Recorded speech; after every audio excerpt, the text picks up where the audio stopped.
रे diagram for convex mirror. Concave mirror के हमने रूल्स और रे डायग्राम्स को सीख लिया और उसके यूजर्स भी पढ़ लिए। अब बचा कॉन्वेक्स मिरर है। इसमें तो दो ही केस होते हैं इसके रे डायग्राम में, और इसके भी रूल्स होते हैं सिमिलर टू कॉनकेव मिरर ही होते हैं इसके रूल्स भी। चलो देखते हैं। तो फर्स्ट रूल जो है वो, ये ray of light passing parallel to the principal axis of a convex mirror appears to be coming from its principal focus after reflection from the mirror.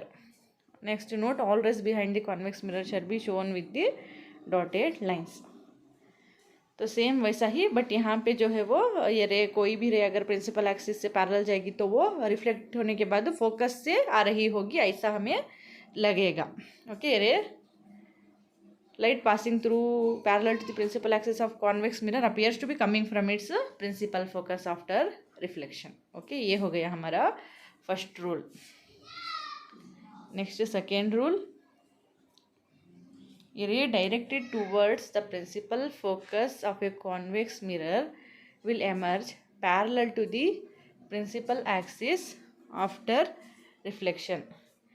अगर कोई रे फोकस की तरफ जा रही हो, ऐसा हमें लगेगा, ऐसा हमें समझना होगा। अगर कोई रे फोकस की तरफ जा रही हो, अगर ऐसा जाएगी तो वो रिफ्लेक्शन के बाद जो है वो प्रिंसिपल एक्सिस से पैरेलल होगी। ओके, सेम कॉनकेव मिरर में जैसे रूल्स थे वैसे ही यहाँ पे हैं, लेकिन यहाँ पे हम डॉटेड लाइंस में फोकस को सभी हम मेंशन करते हैं और हमें जो लाइंस जो है वो वहाँ से आ रही हैं, ऐसा हमें अज्यूम करना पड़ता है कॉन्वेक्स मिरर में।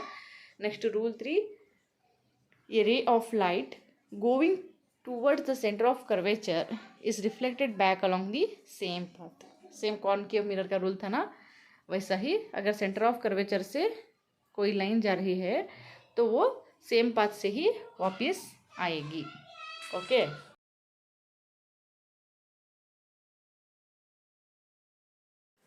कॉन्वेक्स मिरर में 3 रूल्स ही काफ़ी हैं। ये 3 रूल्स जो है वो कॉनकेव मिरर के 3 रूल्स जो हैं उससे ही सिमिलर हैं। बस कॉनकेव मिरर जो है वो कॉन्वर्जिंग मिरर है, कॉन्वेक्स मिरर जो है वो डाइवर्जिंग मिरर है। इसमें बस 2 केस हैं, तो चलो सीखते हैं इसका रे diagram. Okay, first, when object is placed at infinity. यहाँ ऑब्जेक्ट आइसक्रीम है, आपके मुंह में पानी आ रहा है, अब आप बाद में आइसक्रीम खाइए। फर्स्ट यहाँ फर्स्ट केस देखिए, when object is placed at infinity. तो यहाँ कॉन्वेक्स मिरर का फर्स्ट रूल यूज़ करते हैं, the ray which parallel to the principal axis will appears to coming from the focus after reflection। और 2 भी मैंने सेम वैसे ही रे लिए हैं, ऊपर एक नीचे एक, बीच में जो है वो थर्ड रूल, जैसे the ray which pass through the centre of curvature will reflect back with the same path. तो अब यहाँ पे डॉटेड लाइन से हम बिहाइंड द मिरर एक्सटेंड करते हैं ये लाइंस को। तो 2 लाइंस जो है वो डॉटेड लाइंस कहाँ मीट हो रहे हैं, फोकस पर मीट हो रहे हैं, तो इमेज भी जो है वो फोकस पे ही है। ऑब्जेक्ट इन्फिनिटी पे है, उसकी इमेज जो है वो फोकस पे बनी है। कॉन्वेक्स मिरर के फर्स्ट केस में इमेज बहुत छोटी बनी है, पॉइंट जितनी छोटी है। तो चलो इसका पोजीशन, नेचर और साइज देखते हैं। पोजीशन जो है वो फोकस पे है, ऑब्जेक्ट इन्फिनिटी पे है और उसका इमेज फोकस पे बनी है। सेम आपको कॉनकेव मिरर का फर्स्ट केस भी याद होगा, इसमें भी ऑब्जेक्ट इन्फिनिटी पे था और उसकी इमेज जो है वो फोकस पे बनी थी। डिफरेंस ये है कि वो कॉनकेव मिरर है और उसका रे डायग्राम चेंज है, ये कॉन्वेक्स मिरर है, इसका रे डायग्राम चेंज है। ओके, तो नेचर कैसा है इमेज का, यहाँ virtual erect, virtual because behind the mirror है इमेज, इसीलिए वर्चुअल, इरेक्ट सीधी है इसीलिए इरेक्ट। आपको छोटी है ना इमेज, इसीलिए करेक्ट से दिखाई नहीं दे रहा, बट वर्चुअल और इरेक्ट बनी है इमेज। और साइज इसका जो है वो पॉइंट साइज है, पॉइंट जितना है। ओके, फर्स्ट केस हो गया। अब सेकेंड केस देखते हैं। Object is between infinity and pole. यहाँ ऑब्जेक्ट इन्फिनिटी और पोल के बीच में है।